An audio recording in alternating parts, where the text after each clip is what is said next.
सहनौ भुनक्तु सह वीर्यं करवावहै तेजस्विनावधीतमस्तु मा विद्विषावहै। ॐ शान्ति शान्ति शान्तिः। ಜಗದ್ಗುರು ಸಿದ್ಧಾರೂಢ ಮಹಾಸ್ವಾಮೀಜಿಯವರ ಚರಣಾರವಿಂದಗಳಿಗೆ ವಂದಿಸಿ, ಜಗದ್ಗುರು ಗುರುನಾಥಾರೂಢ ಮಹಾಸ್ವಾಮೀಜಿಯವರ ಚರಣಾರವಿಂದಗಳಿಗೆ ನಮಿಸಿ, ಸದ್ಗುರು ವೀರಭದ್ರ ಮಹಾಸ್ವಾಮೀಜಿಯವರ ಚರಣಾರವಿಂದಗಳಿಗೆ ನಮಿಸಿ, ಜ್ಞಾನ ವೇದಿಕೆಯಲ್ಲಿ ಅಲಂಕೃತರಾದ ಮಹಾತ್ಮರಿಗೆ ನಮಿಸಿ, ಸದ್ಗುರುಗಳ ಸನ್ನಿಧಾನದಲ್ಲಿ ಸಮ್ಮಿಲಿತರಾಗಿ ಸದ್ಗುರುಗಳ ದರ್ಶನ ಆಶೀರ್ವಾದಾದಿಗಳಿಂದ ಶ್ರೇಷ್ಠವಾದ ಸುಖವನ್ನು ಪಡೆದುಕೊಂಡು ಧನ್ಯರಾಗಬೇಕು ಎಂಬ ಅಪೇಕ್ಷೆಯಿಂದ ಬಂದಿರುವ ನಿಮ್ಮೆಲ್ಲರಿಗೂ ಶುಭವನ್ನು ಹೇಳಿ ಇವತ್ತಿನ ಈ ಪವಿತ್ರವಾದ ಕಾರ್ಯಕ್ರಮದಲ್ಲಿ ಪ್ರವೇಶಿಸೋಣ. ಇಲ್ಲಿಯವರೆಗೆ ಮಹಾತ್ಮರು ಶ್ರೀಮನ್ ನಿಜಗುಣ ಶಿವಯೋಗಿಗಳ ಒಂದು ವಾಕ್ಯವನ್ನು ಆಧಾರವಾಗಿಟ್ಟುಕೊಂಡ ಬಹು ಸುಂದರವಾಗಿ ಉಪದೇಶ ಮಾಡಿ, ಗುರುವೇ ನಿಮ್ಮಯ ಕರುಣದೊಳೆಯನ್ನು ತತ್ವದಿರವನರಿದು ನಿತ್ಯ ಸುಖಿಯಾದೆ. ಸತ್ಶಿಷ್ಯನಾದಂಥವನು ಗುರುಗಳಿಗೆ ಶರಣಾಗತನಾಗಿ ಪ್ರಾರ್ಥನಾ ಮಾಡಿ ಹೇಳ್ತಾನೆ, ಹೇ ಗುರುದೇವ, ನಾನು ಮೊದಲ ಅಜ್ಞಾನಿಯಾಗಿದ್ದೆ. ಅಜ್ಞಾನದಿಂದ ನಾನು ನನ್ನನ್ನು ಮರೆತ ದುಃಖಿಯಾಗಿದ್ದೆ. ಆ ದುಃಖವನ್ನು ದೂರ ಮಾಡಿ ನನಗೆ ಶಾಶ್ವತವಾದ ಸುಖ, ನಿತ್ಯವಾದ ಸುಖಾನಂದವನ್ನು ಅನುಗ್ರಹ ಮಾಡಿಕೊಟ್ಟು ಗುರುವೇ ನಿನ್ನ ಕರುಣ ದೊಡ್ಡದು. ಅಜ್ಞಾನಿಯಾಗಿ ನಾನು ದುಃಖಿಯಾಗಿ ಬಳಲ್ತಾ ಇದ್ದೆ. ನನ್ನನ್ನು ಅರಿಯಲಾರದೆ ಅಜ್ಞಾನ ಕೂಪದಲ್ಲಿ ಮುಳುಗಿ ಹೋಗಿದ್ದೆ. ನಿನ್ನ ಕರುಣ ನನಗೇನು ಮಾಡಿತಂದರೆ ನನ್ನ ಅಜ್ಞಾನವನ್ನೆಲ್ಲ ದೂರ ಮಾಡಿತು. ನನ್ನ ಅಜ್ಞಾನ ಅಂಧಕಾರವನ್ನೆಲ್ಲ ದೂರ ಮಾಡಿ ನನಗೆ ಶಾಶ್ವತವಾದ ಸುಖವನ್ನು ಅನುಗ್ರಹ ಮಾಡಿದೆ. ನನ್ನ ದುಃಖವನ್ನೆಲ್ಲ ದೂರ ಮಾಡಿದೆ. ದುಃಖವೆಲ್ಲ ದೂರಾಗಿ ಹೋಗುವುದಷ್ಟಲ್ಲ, ಶಾಶ್ವತವಾದ ಸುಖ, ನಿತ್ಯವಾದ ಸುಖವನ್ನು ಅನುಗ್ರಹ ಮಾಡಿ ನನ್ನನ್ನು ರಕ್ಷಣೆ ಮಾಡಿದೆ ಹೇ ಗುರುದೇವ ಅಂಥೇಳಿ ಗುರುವಿನ ಸತ್ಶಿಷ್ಯನಾದಂಥವ ಪ್ರಾರ್ಥನೆ ಮಾಡಿ ಕೇಳ್ತಾನೆ. ಹಾಗೆ ಸದ್ಗುರುನಾಥನ ಕೃಪಾ ಅಂತಂದರೆ ನಾವು ಯಥಾರ್ಥ ಆತ್ಮಜ್ಞಾನವನ್ನು ಮಾಡಿಕೊಂಡು ಮುಕ್ತರಾಗುತ್ತೇವೆ. ಉತ್ತಮ ಅಧಿಕಾರಿಯಾದಂಥವು. ಅಧಿಕಾರಿಗಳಲ್ಲಿ 3 ಪ್ರಕಾರ: ಮಂದ, ಮಧ್ಯಮ, ಉತ್ತಮ ಅಂತೇಳಿ. ನಾವು ಈಗ ಎಷ್ಟು ಜನ ಕೂಡ್ಕೊಂಡಿವಲ್ಲ, ಇಷ್ಟು ಜನರಲ್ಲಿ 3 ಜನರು ಅಂತ ನೀವು ಇಷ್ಟು ಸಾವಿರಾರು ಜನ ಇದ್ರೆ ಖರೆ ಇರೋರು 3 ಮಂದಿ. ಸಾವಿರಾರು ಮಂದಿ ಇದೆ, 3 ಮಂದಿ. ಹಾಗೆ ಲೋಕದಲ್ಲಿ ಕೋಟ್ಯಾಂತರ ಜನ ಇದ್ದಾರೆ, ಆದರೆ ಇರೋರು 3 ಮಂದಿ. ಕೋಟ್ಯಾಂತರ ಜನ ಅದಾರ ಖರೆ, ಇರೋರು 3 ಮಂದಿ: ಉತ್ತಮ, ಮಧ್ಯಮ, ಕನಿಷ್ಠ ಅಂತ. ಉತ್ತಮ ಅಂತಂದ ಆದಂಥವ ಸದ್ಗುರುವಿನ ಕೃಪಾ ಕಟಾಕ್ಷದ್ವಾರ ಯಥಾರ್ಥ ಜ್ಞಾನ ಮಾಡಿಕೊಂಡು ಮುಕ್ತನಾಗಿಬಿಡ್ತಾನೆ, ಧನ್ಯನಾಗಿಬಿಡ್ತಾನಂತ. ಉತ್ತಮ ಅಧಿಕಾರಿ. ಉತ್ತಮ ಅಧಿಕಾರಿ ಆದಂಥವಾಗ ಗುರುವಿನ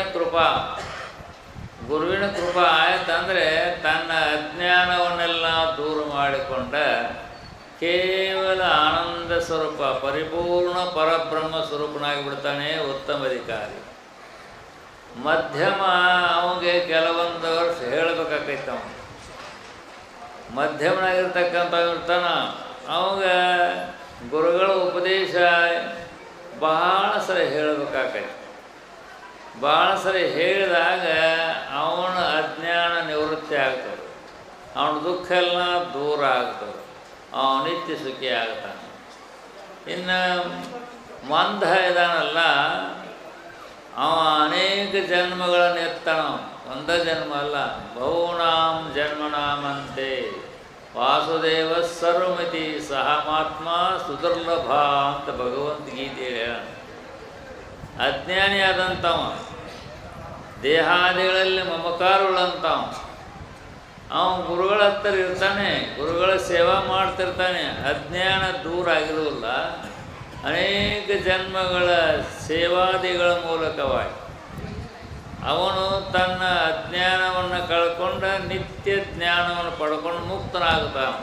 ಹೀಗೆ ಉತ್ತಮ, ಮಧ್ಯಮ, ಕನಿಷ್ಠ ಅಂತೇಳಿ ಅಧಿಕಾರಿಗಳಿದ್ದಾರೆ.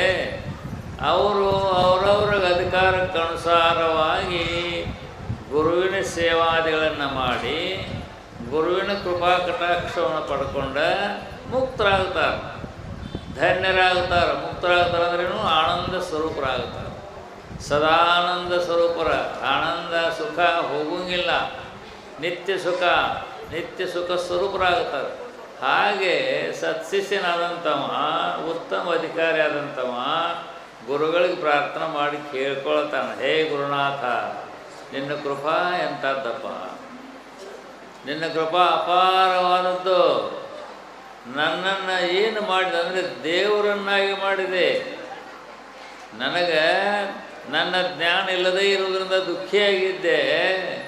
ನಿನ್ನ ಅನುಗ್ರಹದಿಂದ ನನ್ನನ್ನು ದೇವರನ್ನಾಗಿ ಮಾಡಿದೆ, ಪೂರ್ಣ ಸ್ವರೂಪವನ್ನು ಅನುಗ್ರಹ ಮಾಡಿಸಿದೆ ಅಂತೇಳಿ ಉದ್ಗಾರ ತೆಗಿತ.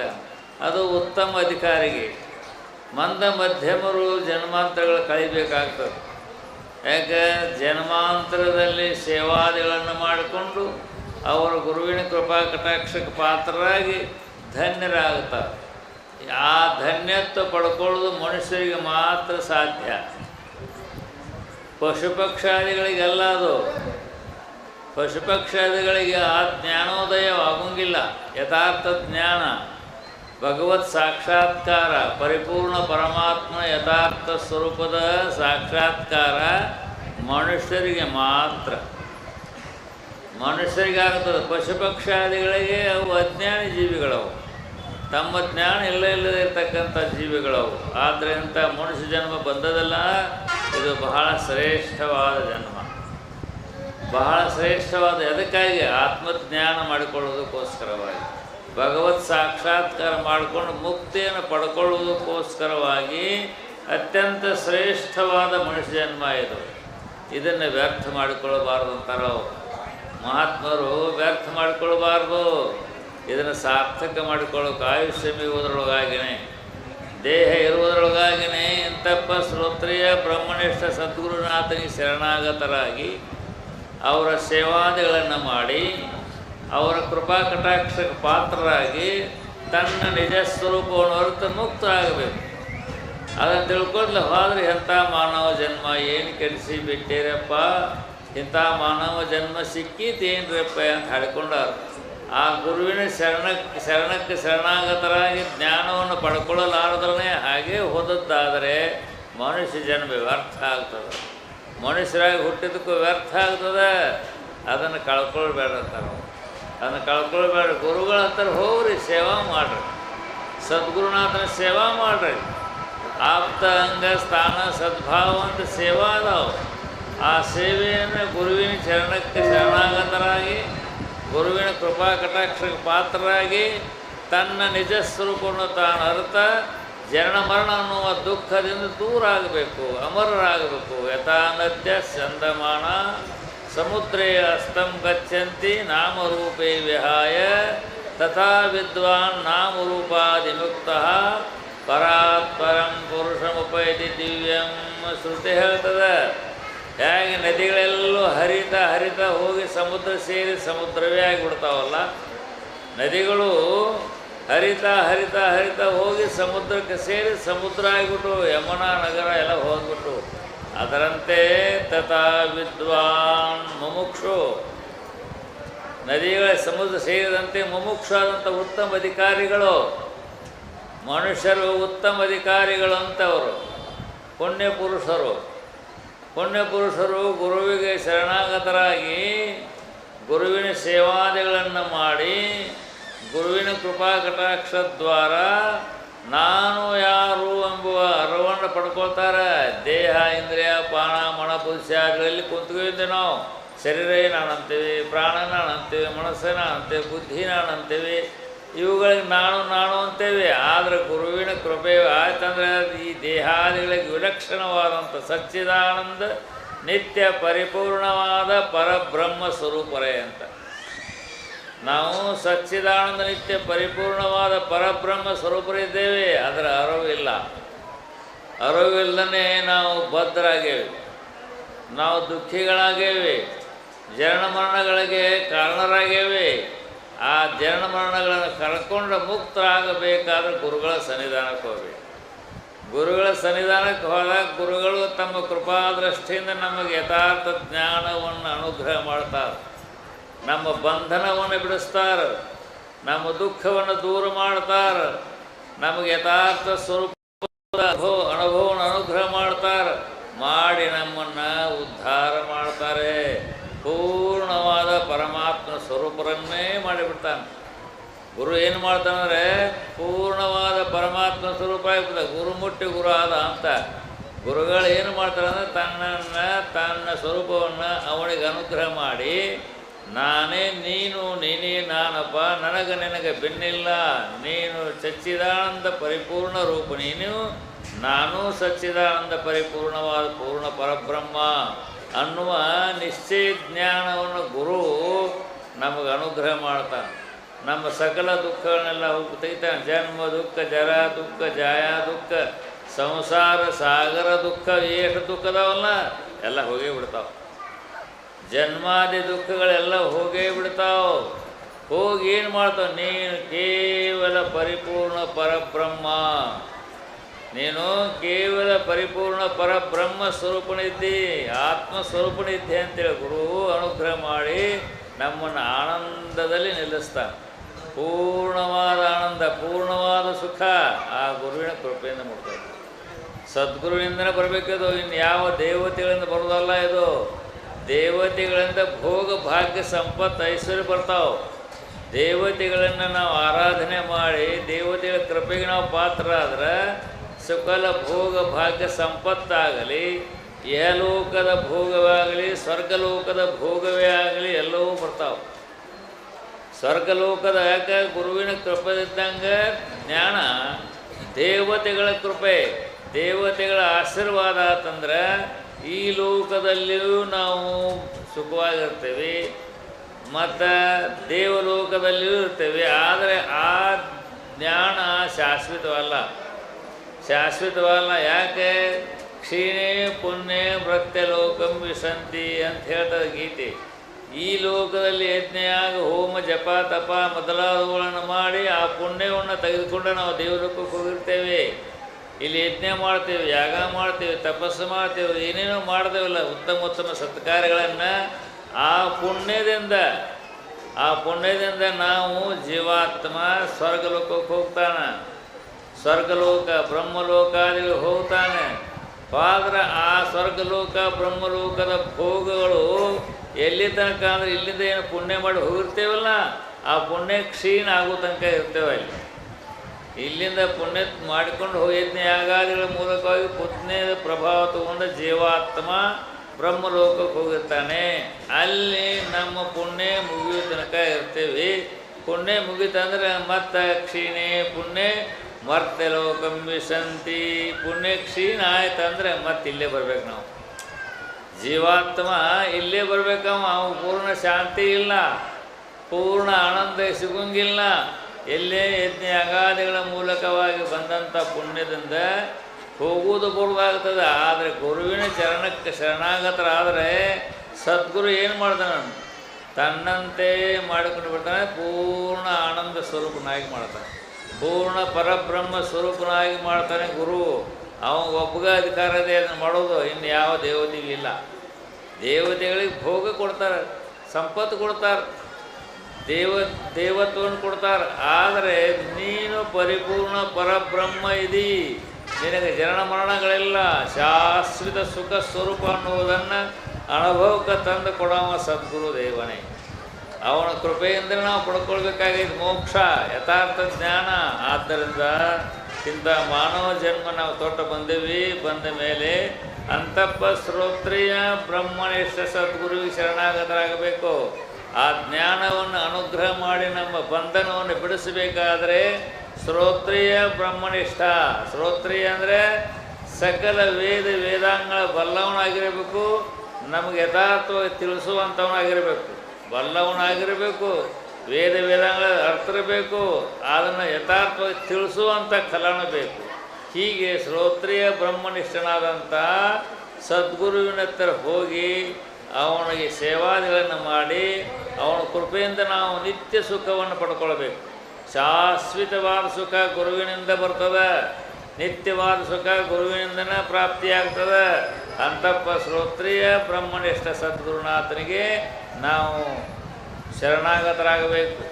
ಅಲ್ಲಿ ಹೊರಗಾಗುವುದ ತದ್ವಿಜ್ಞಾನಾರ್ಥಂ ಸಗುರುಮೇವಾಪಿ ಗಚ್ಚೇತಿ ಶ್ರುತಿ ಹೇಳ್ತದೆ.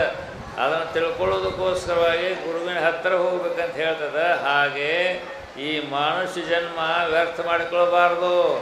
ಆಯುಷ್ಯ ಹೋದವಳು ಕಾಯಜವಿರೋಧಿ ಗುರುಶಂಭುಲಿಂಗವನ್ನು ಒಲಿಸಿ ಮಾಯನ್ನು ಮೀರಿ ಭವವನ್ನು ಗೆಲುವೆನೆಂಬ ಸಮುದಾಯದ ಅಧಿಕಾರ ಎನ್ನದು ಅಂತ ಹೇಳ್ಕೊಂಡ ನಿಜಗೊಂಡು ಈ ದೇಹ ಇರುವುದರೊಳಗಾಗಿಯೇ ಸದ್ಗುರುವಿಗೆ ಶರಣಾಗತದ್ದು.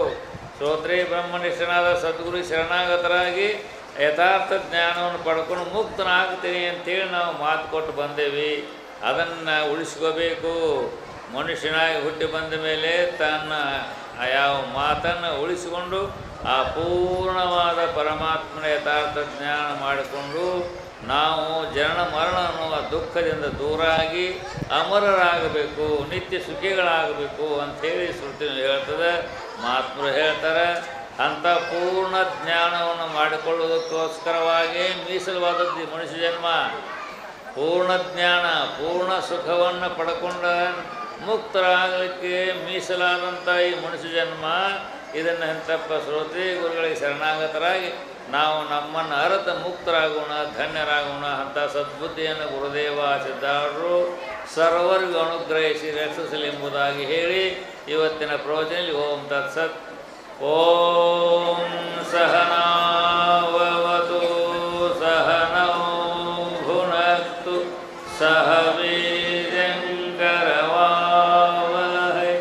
ತೇಜಸ್ವಿನಾವಧೀತಮಸ್ತು ಮಾ ವಿದ್ವಿಷಾವಹೈ. ಓಂ ಶಾಂತಿ ಶಾಂತಿ ಶಾಂತಿ.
मंगलम तस्मै श्री गुरुवे नमः।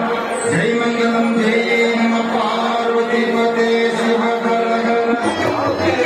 जय मंगलम नित्य शुभ मंगलम। जय मंगलम नित्य शुभ मंगलम। जय जय तु जग जननी भगवांबे। जय जय तु जग जननी भगवांबे। जय मंगलम नित्य शुभ मंगलम। जय मंगलम नित्य शुभ मंगलम। कालिके युगे सुतले कालिके युगे सुतले हिरणमधुयंबहन पूलकैಕವನೆಂಬ ಸುರರುಗಳ ಕಾಳಿ ಪುರುಷತ್ವವನ್ನು ಶ್ರೀರುತಲಿ ಮಸ್ತಕವ ಕಾಳಿ ಪುರುಷತ್ವವನ್ನು ಶ್ರೀರುತಲಿ ಮಸ್ತಕವ ಕೋಲು ಸಹಸ್ರವ ಮಾಡಿದ ಮಹಾಲಕ್ಷ್ಮಿಗೆ ಜಯ ಮಂಗಲಂ ನಿತ್ಯ ಶುಭ ಮಂಗಲಂ. ಜಯ ಮಂಗಲಂ ನಿತ್ಯ ಶುಭ ಮಂಗಲಂ. ದುಷ್ಟ ಮಹಿಷಾಸುರನು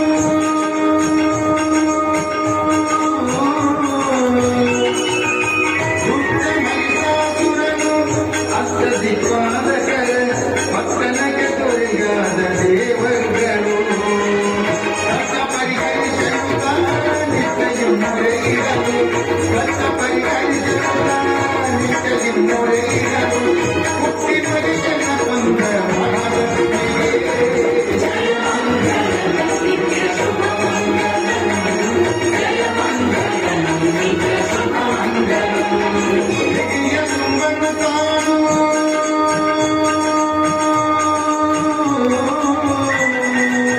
ಹಿರಿಯ ಸುಂಬನು ತಾನು ಹಿರಿಯನಿ ತುಂಬನು ಸುರರ ಬಾಧಿಸಲ ಬರು ಮೊಳಗಿರುತ್ತೀರೆ ಗುರುಳ ದೈತ್ಯರ ತಿಲವ ಹರಿದು ಬರುವವತಾರ ಗುರುಳ ದೈತ್ಯರ ತಿಲವ ಹರಿದು ಬರುವವತಾರ ಗುರು ಚಿರಾನಂದ ಪಾರ್ವತಿ ದೇವಿಗೆ ಜಯ ಮಂಗಲಂ ನಿತ್ಯ ಶುಭ ಮಂಗಲಂ.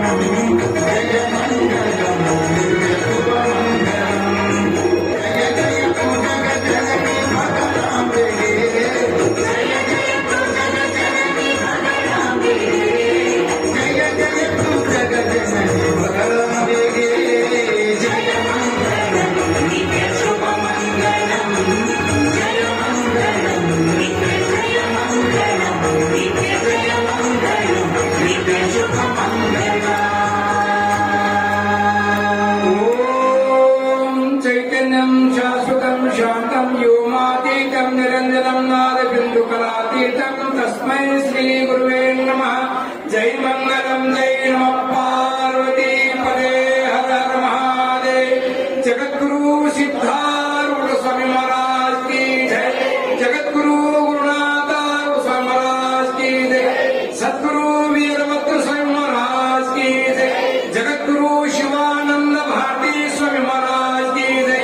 ತಾಯಿ ಜಗನ್ಮಾತಂಬಾ ಪರಮೇಶ್ವರಿ ಮಾತಾ ಕಿ ಜೈ. ಸಕಲ